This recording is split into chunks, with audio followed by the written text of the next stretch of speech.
the use of machine learning actually opens up new attack surfaces that security researchers should consider. In fact, this was actually just the front page of the ACM magazine this July. The basic idea behind the security issues with machine learning is that in the past, we saw attack surfaces like application level security, where attackers could fool a computer into actually executing the wrong instructions on its CPU. Or we saw things like network level security, where people could lie about who they are in the network and intercept messages that weren't intended for them, or send messages that appear to be from another user. Machine learning now opens a new attack surface where even if your CPU is actually running all of the correct instructions, and even if you know the identity of everyone on a network, a machine learning algorithm might just plain be fooled into taking the wrong action. It looks a little bit more like a gullible person rather than some of the previous ways that we've seen computer security come up, where things like buffer overrun attacks more directly control what the computer does. Here, the computer is still, in some sense, in control and operating the way it's meant to, but it's making very bad decisions, and the attacker is able to influence those decisions. One of the main security concerns that I've studied is a topic that I named adversarial examples. The basic idea is that at test time, a machine learning algorithm is using parameters that have already been learned by studying a training set that didn't contain any malicious data. But an attacker is able to modify the input that the model receives at test time. And this modification to the test time input is sufficient to cause bad outputs where the attacker chooses the output rather than the defender. It turns out it's actually very easy to fool machine learning models in this way.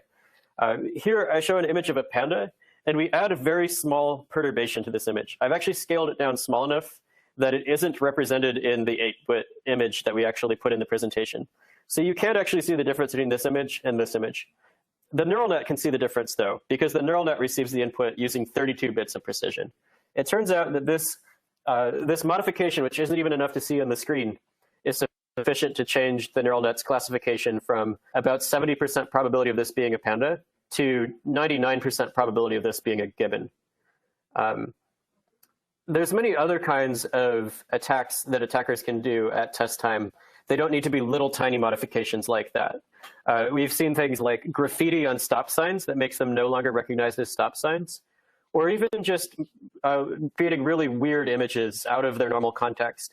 Like just putting an apple in a bag of fruit, or in a bag intended to carry fruit, is enough to fool a lot of computer vision algorithms that were mostly trained on apples that were outside of the bag, even though this is a relatively normal context for an apple to appear in. So this general challenge of making sure that the model processes test time inputs correctly and that the attacker cannot exploit systematic mistakes in the model is very difficult. We've even seen that attackers can fool the model if they don't have direct digital access to the model. You can imagine that some of these changes we're making are so small and subtle that they wouldn't survive things like being viewed at a distance, being viewed through a camera lens, being compressed with a JPEG compression algorithm in the digital world. Here, my colleague Alex Karakin and I just printed out photos of adversarial examples and took pictures of them on an Android phone and classified them with an inception network on the Android phone. And we were able to cause them to be misclassified even just by printing the adversarial examples out.